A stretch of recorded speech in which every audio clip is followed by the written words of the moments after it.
तो दोस्तों 17 अक्टूबर को आपकी जूनियर शिक्षक भर्ती परीक्षा होने वाली है और यहाँ पर इस वीडियो को शुरू करने से पहले मैं कुछ बातें बिल्कुल क्लियर करना चाहता हूँ। अगर आपने आवेदन किया हुआ है असिस्टेंट टीचर के लिए, यानी कि अगर आपने आवेदन किया हुआ है सहायक अध्यापक के लिए, तो आपको केवल एक पेपर देना होगा। अगर आपने आवेदन किया है प्रधानाध्यापक के लिए, प्रिंसिपल के लिए, तब आपको यहाँ पर 2 पेपर देने होंगे। तो पहला पेपर सभी के लिए कंपलसरी होगा, सेकंड पेपर उनको ही देना है, 1 घंटे का पेपर होगा जो लोग प्रधानाध्यापक के लिए आवेदन किए हुए हैं।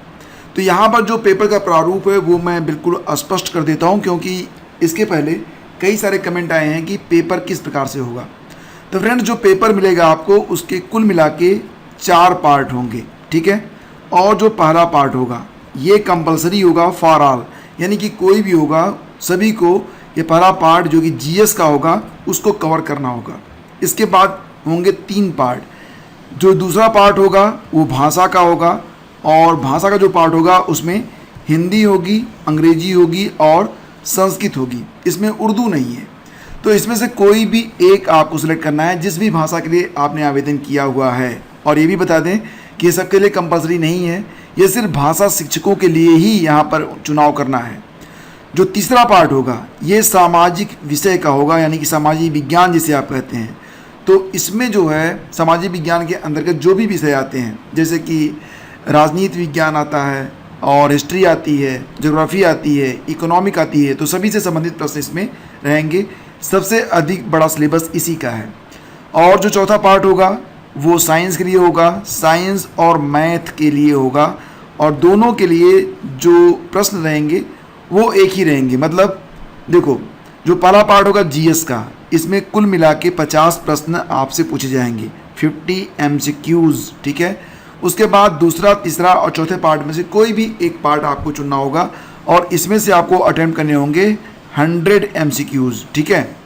तो अगर आपने साइंस और मैथ वाला पोर्शन अटेम्प्ट करना शुरू किया तो साइंस के प्रश्न भी और मैथ के प्रश्न भी आपको अटेम्प्ट करने होंगे। सामाजिक विज्ञान का किया तो इसमें से 100 प्रश्न मिलेंगे सभी विषयों पर आधारित सामाजिक विज्ञान के अंतर्गत, और भाषा का करेंगे तो इसमें भी 100 प्रश्न आपको हिंदी या अंग्रेजी या संस्कृत में से करने होंगे, सभी को नहीं। भाषा में यहाँ पर आपको विकल्प रहेगा। साइंस में साइंस और मैथ सभी के प्रश्न होंगे, यानी कि 50 प्रश्न साइंस के होंगे और 50 प्रश्न मैथ का होगा। तो उम्मीद करता हूँ कि अब आप पेपर का जो पैटर्न है उसे आप समझ गए होंगे। और फॉर कंपलसरी, यानी कि सभी के लिए जो पेपर रहेगा वो रहेगा स्टैटिक जीके का। तो एक बार ये जो सिलेबस है इसको आप देख लीजिए, सिलेबस आपके सामने है। इसमें जो national and international current affair है उससे संबंधित प्रश्न होंगे, भारत का इतिहास और भारतीय राष्ट्रीय आंदोलन, भारत का भूगोल, भारतीय राजनीति और शासन, आर्थिक और सामाजिक विकास, पर्यावरण और पारिस्थितिकी, इसके अलावा सामान्य विज्ञान और इसके अलावा analogies, assertion and reason, binary logic, classification, clocks and calendars, coded inequalities, coding और डिकोडिंग से संबंधित प्रश्न रहेंगे। यानी कि इसमें भी जो लोग थोड़े से ट्रिकी हैं, जिनका मैथ का बैकग्राउंड रहेगा, वो लोग इसमें फ़ायदे में रहेंगे। तो फ्रेंड्स, अब आइए शुरू करते हैं आज का वीडियो। और आज के जो प्रश्न हैं उसमें से मैंने विकल्पों को हटा दिया है, ताकि आप ऐसे प्रश्नों को जब आप हल करें तो आपको ये लंबे समय तक याद रह सकें। प्रश्न आपके सामने हैं और इनके उत्तर बताता हुआ मैं आगे बढ़ूंगा। तो पहला क्वेश्चन क्या है, भारत की किस महिला भारोत्तोलक खिलाड़ी ने टोक्यो ओलंपिक 2020 में पहला पदक जीता? बताओ किसने जीता था? तो इनका नाम था मीराबाई चानू। ये तो आप जानते ही होंगे, नाम आपको रटा रटाया होगा, मीराबाई चानू। भारत ने कुल जो टोक्यो ओलंपिक हुआ उसमें कितने पदक जीते थे? टोक्यो ओलंपिक 2020 में कुल मिला के 7 पदक जीते थे। इसमें 1 गोल्ड था, 2 सिल्वर था और 4 ब्रोंज था। और यहाँ पर जो पहला पदक आया था वो कौन सा था? वो था यहाँ पर मीराबाई चानू ने जीता था, ये सिल्वर था, ठीक है। तो मणिपुर की महिला भारोत्तोलक मीराबाई चानू ने 49 किलोग्राम वर्ग में टोक्यो ओलंपिक में सिल्वर मेडल जीता था। और मीराबाई चानू के बारे में अगर बात करें तो इस ओलंपिक में कोई भी पदक जीतने वाली पहली भारतीय खिलाड़ी हैं। मणिपुर सरकार ने चानू को पुलिस विभाग में एएसपी के पद पर नियुक्ति की घोषणा भी कर दी है। और ये भी आपको याद होगा कि पीवी सिंधु ने बैडमिंटन में कांस्य पदक जीता था। अगला प्रश्न देखते हैं, किस भारतीय पत्रकार की अफगानिस्तान में 15 जुलाई 2021 को गोली मारकर हत्या कर दी गई थी? नाम आपको जरूर याद होगा, इनका नाम था दानिश सिद्दीकी, ठीक है। तो तो दिल्ली में जन्मे 38 वर्षीय फोटोग्राफर और पत्रकार दानिश सिद्दीकी की अफगानिस्तान में सरकारी और तालिबानी बलों के बीच हो रही गोलाबारी में गोली लगने से मृत्यु हो गई थी। दानिश को 2018 के फीचर फोटोग्राफी के लिए पुलित्जर पुरस्कार से सम्मानित भी किया गया था। 2018 में इनको मिला था पुलित्जर पुरस्कार, तो ये भी आपको याद रखना है। भारतीय ओलंपिक संघ ने 24 जुलाई 2021 को टोक्यो ओलंपिक में स्वर्ण पदक जीतने वाले एथलीट खिलाड़ी के कोच को कितनी धनराशि देने की घोषणा की थी। भारतीय ओलंपिक संघ IOC ने मतलब जो खिलाड़ी स्वर्ण जीतेगा उसका जो कोच है उसको कितनी धनराशि मिलेगी, तो कहा गया था 12.5 लाख रुपए दिए जाएंगे। तो ये बहुत बड़ी बात थी क्योंकि खिलाड़ी को तो बहुत कुछ मिलता है, उसके कोच को भी मिलना चाहिए, तो यह एक बहुत ही अच्छी पहल थी। 6 जुलाई 2021 को भारत सरकार ने किस नए मंत्रालय का गठन किया है बताओ, और इसका नाम है सहकारिता मंत्रालय। सहकारिता मंत्रालय। और इसके मंत्री कौन है? इसके मंत्री हैं वही जो हमारे गृह मंत्री हैं, यानी कि अमित शाह जी। अच्छा, यहाँ पर बताओ कि मिनिस्टर ऑफ स्टेट किसे बनाया गया था। तो आपको याद होगा कि यहाँ पर जो मिनिस्टर ऑफ स्टेट बने थे यानी कि राज्य मंत्री, वो थे BL वर्मा। उनको 7 जुलाई 2021 को नियुक्त किया गया था। भारत के 13वीं शताब्दी में निर्मित किस शिव मंदिर को जुलाई 2021 में विश्व धरोहर सूची में सम्मिलित किया गया? तो यहाँ पर आप जानते हैं कि भारत की ओर से अब तक कुल 40 ऐसे साइट्स हैं जो विश्व धरोहर सूची में शामिल हो चुके हैं। तो जो 39वां साइट शामिल किया गया था उसी के बारे में प्रश्न है, और यहाँ पर इसका नाम आपको बताना है, सही नाम इसका क्या होगा। तो फ्रेंड्स, इसके बारे में अगर बात करें तो रामप्पा या रुद्रेश्वर मंदिर आपको याद होगा, और ये कहाँ पर स्थित है? रामप्पा या रुद्रेश्वर नामक जो मंदिर है ये तेलंगाना में स्थित है। तेलंगाना में एक मुलुगु जिला है, वहीं पर ये स्थित है। इसे बनवाया था किसने? काकतीय शासकों ने इसको बनवाया था। अगर एग्जाम में आया तो याद रखना कि काकतीय शासकों के द्वारा इसका निर्माण कराया गया था 12वीं और 13वीं शताब्दी के अंतर्गत।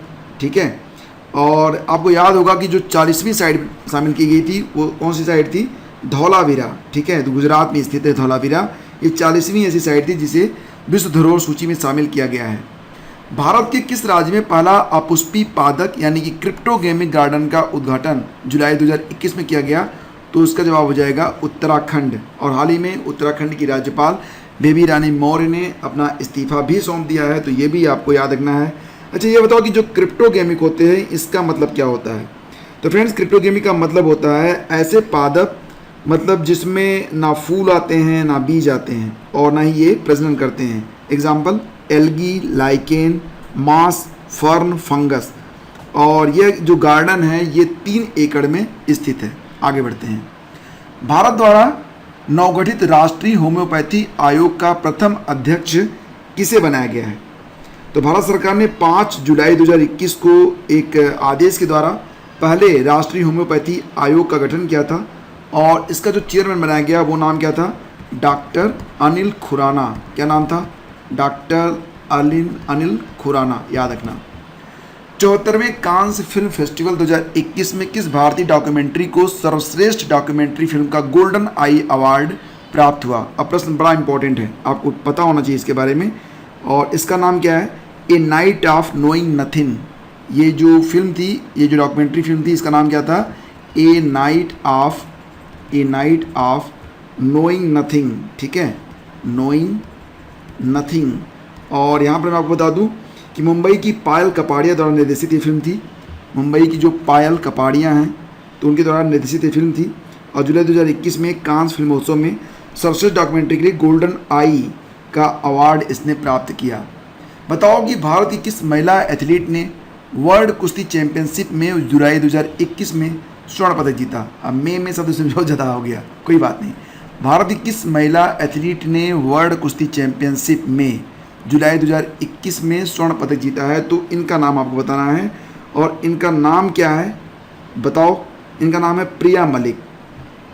तो भारत की प्रिया मलिक ने बुडापेस्ट हंगरी में अब ये जो आयोजन हुआ वर्ल्ड कुश्ती चैंपियनशिप, तो ये जो वर्ल्ड कुश्ती चैंपियनशिप का आयोजन हुआ था ये कहाँ पर हुआ था? ये हुआ था बुडापेस्ट। बुडापेस्ट कहाँ पर है? तो बुडापेस्ट है हंगरी में। ठीक है, तो हंगरी में। ठीक है, तो भारत की प्रिया मलिक, नाम इनका याद रख लेना, मैं लिख देता हूँ यहाँ पर, प्रिया मलिक। प्रिया मलिक ने बुडापेस्ट हंगरी में जुलाई में आयोजित वर्ल्ड कैडेट कुश्ती चैंपियनशिप में 73 किलोग्राम भार वर्ग में गोल्ड मेडल जीता था। भारतीय मूल के किस अमेरिकन युवा टेनिस खिलाड़ी ने विंबलडन टेनिस ओपन प्रतियोगिता में जूनियर एकल का खिताब जीता है? प्रश्न क्या है? प्रश्न में है जूनियर एकल, और इनका नाम क्या है? देखो, इनकी उम्र है मात्र अभी 17 वर्ष और इनका नाम है समीर बनर्जी। समीर बनर्जी, और ये एक भारतीय अमेरिकी हैं और इन्होंने विक्टर लिलो को हराया था। तो 17 वर्षीय समीर बनर्जी ने विक्टर लिलो को हराकर विंबलडन टेनिस का बालक वर्ग का एकल खिताब जुलाई 2021 में जीत लिया है। अब बताओ ये कि कर्नाटक के जो नए मुख्यमंत्री बने हैं वो उनका नाम क्या है? उनका नाम है बासवराज बोम्मई। क्या नाम है? बासवराज बोम्मई। ये आपको याद रखना है। आगे बढ़ते हैं। कान फिल्म फेस्टिवल 2021 में सर्वश्रेष्ठ फीचर फिल्म का पाम डी ओर अवार्ड किस फिल्म को प्रदान किया गया? अब प्रश्न बड़ा इंपॉर्टेंट हो जाता है। कान फिल्म फेस्टिवल 2021 में सर्वश्रेष्ठ फीचर फिल्म का पाम डी ओर अवार्ड किस फिल्म को प्रदान किया गया? तो इसका उत्तर हो जाएगा टाइटाने। क्या नाम है इसका? टाइटाने। TITANE, टाइटाने। तो ये जो फिल्म है ये किसकी फिल्म है? ये फिल्म है जूलिया डुकोर्नाउ की। जूलिया डुकोर्नाउ। तो जूलिया डुकोर्नाउ के द्वारा निर्देशित फिल्म टाइटाने को सर्वश्रेष्ठ फीचर फिल्म का पुरस्कार जुलाई 2021 में 74वें कांस फिल्म महोत्सव में दिया गया था। 74वां कांस फिल्म महोत्सव ये कहाँ पर हुआ था? तो ये फ्रांस में आयोजित होता है। सर्बिया के किस पुरुष टेनिस खिलाड़ी ने जुलाई 2021 में अपना 20वां ग्रैंड स्लैम टाइटल जीत लिया है? तो प्रश्न बड़ा इंपॉर्टेंट हो जाता है और इनका नाम तो और भी इंपॉर्टेंट है। तो जितने भी ग्रैंड स्लैम अब तक हुए हैं सबके विजेता यही बने हैं। नाम अब आप समझ गए होंगे। इनका नाम है नोवाक जोकोविच। ठीक है, नोवाक जोकोविच ने विंबलडन ओपन टेनिस प्रतियोगिता का पुरुष एकल 6ठी बार जीता है और ये उनका जो है 20वां ग्रैंड स्लैम था। अच्छा, नोवाक जोकोविच ने 20 जो ग्रैंड स्लैम जीते हैं उसमें 9 तो ऑस्ट्रेलियन हैं। 9 कौन से हैं? 9 ऑस्ट्रेलियन हैं, 2 फ्रेंच हैं, 6 विंबलडन हैं और बाकी के जो हैं तीन जो हैं वो यूएस ओपन है। तो भी भारत में यूएस ओपन चल रहा है, मतलब भारत में नहीं पूरी दुनिया में चल रहा है। तो अभी देखते हैं कि इसका परिणाम जो आएगा वो मैं आगे के जो करंट अफेयर के वीडियो होते हैं उसमें मैं आपको बताऊंगा।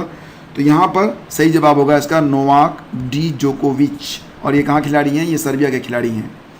किस महिला खिलाड़ी ने विंबलडन ओपन टेनिस प्रतियोगिता में जुलाई 2021 में महिला एकल का खिताब जीता है? तो इसका उत्तर क्या हो जाएगा? इसका उत्तर हो जाएगा एस्ले बार्टी। Ashleigh Barty. और ये कहाँ की हैं? ये ऑस्ट्रेलिया की रहने वाली हैं। अच्छा, भारत और ऑस्ट्रेलिया मिलकर एक युद्धाभ्यास भी करने वाले हैं, आपको याद आया? जी हाँ, इसका नाम ऑस्टिनडेक्स है। AUSINDEX, ऑस्टिनडेक्स। अच्छा, कब से कब तक होगा? तो मैंने आपको बताया था कि 6 से 10 सितंबर तक चलेगा। तो आगे बढ़ते हैं और बात करते हैं एस्ले बार्टी के बारे में। तो ऑस्ट्रेलिया की एस्ले बार्टी हैं, इन्होंने कैरोलिना प्लिस्कोवा को हराया था और यह इनका दूसरा ग्रैंड स्लैम टाइटल है। इसके पहले उन्होंने 2019 में फ्रेंच ओपन का एकल टाइटल जीता था। भारत के किस प्रतिष्ठित पत्रकार को जापान के फुकुओका ग्रैंड प्राइज 2021 से सम्मानित करने की बात की गई है? तो इनका नाम आपको याद होगा। इनका नाम है, क्या नाम है? पी साईनाथ। ठीक है, तो प्रसिद्ध पत्रकार और परी के संस्थापक। परी क्या है? परी का मतलब यहाँ पर हो गया people's archive of rural India. People's archive of rural India के संस्थापक पी साईनाथ को जापान की सिटी ऑफ फुकुओका और फुकुओका सिटी इंटरनेशनल फाउंडेशन द्वारा स्थापित फुकुओका ग्रैंड प्राइज से सितंबर 2021 में सम्मानित किया जाएगा। आगे बढ़ते हैं और अब बात करते हैं भारतीय राज्य व्यवस्था और संविधान से जुड़े हुए कुछ महत्वपूर्ण प्रश्नों के बारे में। तो कौन सा अनुच्छेद कहता है कि राज्य में एक राज्यपाल होगा? याद करो, इसका उत्तर होगा आर्टिकल 153 कहता है। ठीक है, और राज्य का जो महाधिवक्ता होता है वह कितने समय के लिए चुना जाता है? उनकी टाइम यानी कि उनका जो ड्यूरेशन होता है वो कितना होता है? तो ये नॉट डिफाइंड है। इनका जो कार्यकाल है वो तय नहीं किया गया है अभी तक। मुख्यमंत्री के वेतन और भत्तों का निर्धारण कौन करता है? बताओ, मुख्यमंत्री के वेतन और भत्तों का निर्धारण कौन करता है? ये करता है राज्य विधान मंडल। कौन करता है? राज्य विधान मंडल। तो ये आपको याद रखना है। भारतीय संविधान के किस अनुच्छेद के तहत लोकसभा में अनुसूचित जातियों और जनजातियों के लिए आरक्षण का प्रावधान किया गया है? किस अनुच्छेद के तहत लोकसभा में अनुसूचित जातियों और जनजातियों के लिए आरक्षण का प्रावधान है? तो इसका उत्तर हो जाएगा आर्टिकल 330। अच्छा ये बताओ कि अंडमान निकोबार द्वीप समूह का न्याय क्षेत्र किस न्यायालय की देखरेख में आता है, बताओ। और इसका आंसर क्या हो जाएगा, पोर्ट ब्लेयर में कलकत्ता हाई कोर्ट की सर्किट बेंच के अंतर्गत। तो पोर्ट ब्लेयर में कलकत्ता हाई कोर्ट की सर्किट बेंच के अंतर्गत आता है अंडमान निकोबार द्वीप समूह का न्याय क्षेत्र। ये बता दो कि दिल्ली को एनसीटी राष्ट्रीय राजधानी प्रदेश संविधान के किस संशोधन में बनाया गया था, तो इसका उत्तर हो जाएगा, क्या हो जाएगा, 69वां संविधान संशोधन। ये बताओ कि ट्रक फार्मिंग का अभिप्राय क्या होता है, ट्रक फार्मिंग किसे कहते हैं। तो ट्रक फार्मिंग का मतलब यहाँ पर होता है बागवानी कृषि से संबंधित, ठीक है, याद रखना इसको, बागवानी कृषि से संबंधित होता है truck farming. Horn of Africa में शामिल देशों के नाम बता दो। तो इनके नाम है इथियोपिया, सोमालिया और जिबूती। तो नाम याद रखना, इथियोपिया, सोमालिया और जिबूती। और फ्रेंड्स ये जो लेक्चर मैं दे रहा हूँ इसकी पीडीएफ आंसर के साथ आपको मिल जाएगी हमारे टेलीग्राम चैनल से, वहाँ पर जाकर डाउनलोड कर लीजिएगा, एक बार अच्छे से पढ़ लीजिएगा, क्योंकि आपकी परीक्षाएं निकट आ रही हैं तो ये सारे फैक्ट आपको रटे हुए होने चाहिए। और कौन सा हो गया, इथियोपिया, सोमालिया और एक और है जिबूती, ठीक है, मैं आंसर के साथ दे दूंगा आपको। पृथ्वी की जुड़वा बहन नामक ग्रह कौन सा है, बताओ। अगर आप मंगल सोच रहे हो तो गलत हो जाएगा, बुध सोचोगे तो एकदम गलत हो जाएगा। सही है इसका शुक्र। शुक्र मतलब भोर का तारा भी इसे कहते हैं। अच्छा ये बता दो, हिंदी के अंतर्गत एक प्रश्न आएगा कि भोर का तारा जो लेख है किसने लिखा है, और कमेंट करके बताओ। सौरमंडल का सर्वाधिक गर्म ग्रह कौन सा है, सर्वाधिक गर्म ग्रह कौन सा है, तो ये शुक्र ही है, ठीक है। और किस ग्रह के दिन का मान, यानी कि जो उसका डे टाइम है और अक्ष का झुकाव, वो पृथ्वी के दिन के मान और झुकाव के समतुल्य है, तो उस ग्रह का नाम बताओ। और ये ग्रह कौन सा है, ये ग्रह है नेपच्यून, ठीक है, याद रखना इसको। सौरमंडल का सबसे ऊंचा पर्वत निक्स ओलंपिया, नाम आपने जरूर सुना होगा। याद रखना कि जितने भी हमारे ज्ञात ग्रह हैं उसमें सबसे ऊंचा यही है, हमारे हिमालय से भी ऊंचा है ये निक्स ओलंपिया। और ये कहाँ पर स्थित है, तो इसका उत्तर हो जाएगा मंगल ग्रह पर स्थित है ये। शिकार के लिए हार्पून का प्रयोग कौन सी जनजाति करती है, तो हार्पून का प्रयोग करते हैं एस्किमो। कौन करते हैं, एस्किमो लोग करते हैं, ठीक है। आगे बढ़ते हैं। कुगती वन्य पशु विहार किस राज्य में स्थित है, कुगती, इसे कुगटी भी कहते हैं, तो वन्य पशु विहार है और ये कहाँ पर स्थित है, तो इसका उत्तर हो जाएगा हिमाचल प्रदेश। एकमात्र अभयारण्य जहाँ पर कश्मीरी महामृग पाया जाता है, वेरी इंपॉर्टेंट, आपको पता होना ही चाहिए इस प्रश्न का उत्तर, और इसका आंसर हो जाएगा दाचीग्राम, दाचीग्राम में पाया जाता है ये, ठीक है। जैव विविधता शब्द का सबसे पहले प्रयोग किसने किया था, जैव विविधता शब्द का सर्वप्रथम प्रयोग किया था किसने, नाम है इनका विल्सन। क्या नाम है इनका, विल्सन।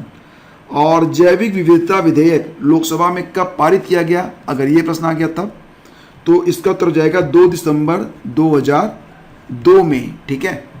भारत में खाद्य सुरक्षा और मानक अधिनियम कब पारित हुआ, भारत में खाद्य सुरक्षा और मानक अधिनियम ये कब पारित हुआ, तो ये पारित हुआ कब, 2006 में, ठीक है।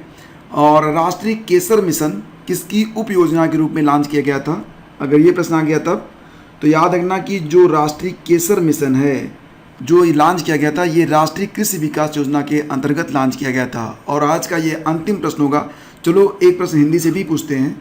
बताओ कि वह शब्द जिसके रूप में कोई विकार न आए, यानी कि कोई बदलाव न आए, मतलब एक वचन में हो, बहुवचन में हो, कुछ भी हो, तो वह सदैव एक सा रहता है, तो वह शब्द क्या कहलाता है, तो इसे कहते हैं अव्यय, यानी कि जिसमें कोई भी व्यय न हो, मतलब अव्यय, ठीक है। तो फ्रेंड्स ये हो गए आज के 35 प्रश्न, और उम्मीद करता हूँ कि आपने काफ़ी से एंजॉय किया होगा। पीडीएफ आपको मिल जाएगी हमारे टेलीग्राम चैनल से। फिलहाल एक प्रश्न अब आपको बताना है, प्रश्न क्या है, बताओ कि क्रिकेट, फुटबॉल, बॉक्सिंग और टेबल टेनिस, ये 4 ऑप्शन है, इसमें अपर कट जो शब्द है ये किस खेल से संबंधित है, अपर कट, तो ये आपको बताना है। तो इसी के साथ वीडियो यहीं पे समाप्त करते हैं। और हाँ फ्रेंड्स, अगर वीडियो आपको पसंद आया तब प्लीज़ आप इसे लाइक भी कर दीजिएगा, अपने दोस्तों के बीच इसे शेयर भी कर दीजिएगा। किसी प्रश्न में कोई डाउट है तो कमेंट भी कर लीजिएगा, और अगर आपने अभी तक चैनल को सब्सक्राइब नहीं किया है तो सब्सक्राइब कर लीजिएगा, बेल आइकन को जरूर प्रेस कीजिएगा ताकि आपको नोटिफिकेशन हमेशा मिलता रहे। Thank you so much.